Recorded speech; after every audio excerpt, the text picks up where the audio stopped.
Մասնագետները նախ ուսումնասիրեցին ու վերծանեցին այս կադրերում Թրամփի շուրթերի միմիկան, պնդեցին, թե Ֆրանսիայի նախագահ Մակրոնին Թրամփն ասում է դուք այստեղ չպետք է լինեք։ Հեռանում է Զելենսկու մեծ կնքահայրերից մեկը։ Երկու կարմիր աթոռ Վատիկանում ու Վաշինգտոնի տխրահռչակ բախումից հետո առաջին անգամ դարձյալ ռուս-ուկրաինական հարցը տետատետ քննարկելու են նստում Թրամփն ու Զելենսկին։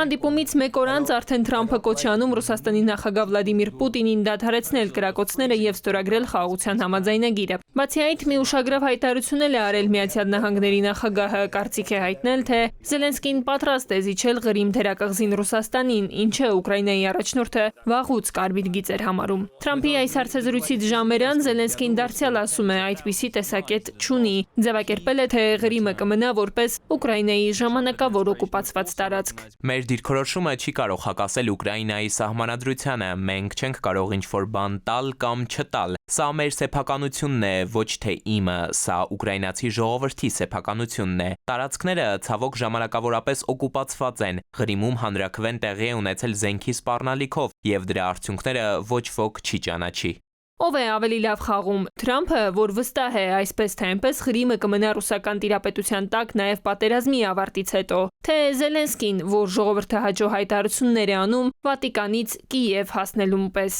Թրամփը փորձում է ամենքերպ զինադադարի համաձայնության հասնել Ուկրաինայի եւ Ռուսաստանի միջև եւ փորձում է կողմերի վրա ճնշումներ գործադրելով հասնել իր նպատակին։ Նա մեկ ռուսական կողմի նկատմամբ է ճնշումներ գործադրելու, որ ծանր պատժամիջոցներ կկիրառի, մեկ ուկրաինական կողմի։ Զելենսկու համար ծանր հետևանքներ կունենա Ղրիմի հարցում հետ քայլը։ Դա քաղաքագետը իրատեսական չի համարում։ Նաև կարծում է հակամարտության կուլմինացիան մոտ չէ։ Հնարավոր տարբերակ կարող է լինել ժամանակավոր դադարը, ըստ որի կողմերը կմնան այն բնագծերում, որտեղ կլինեն այդ պահին։ Սա իհարկե ռուսական կողմին ձեռնտու տարբերակ է, միայն թե ուկրաինական կողմը իր ուզած երաշխիքները չի ունենա, որ ուժերը վերականգնած Ռուսաստանը չի վերադառնա ճակատ։ Երաշխիքները ոչ մեկ չի կարող տա, մանավանդ որ 2014 թվականից հետո Մինսկյան համաձայնություններից հետո տեսանք, որ Ռուսաստանը 2022 թվականին հարձակվեց արդեն Ուկրաինայի վրա։ Զելենսկին առաջարկում է Ուկրաինային շտապ ներգրավել ՆԱՏՕ-ի կազմ, որը որ ըստ նրա երաշխիք կլինի, որ Ռուսաստանը չի հարձակվի վրա։ Սակայն այստեղ էլ էլի խնդիրներ կան։ 4 երկրներ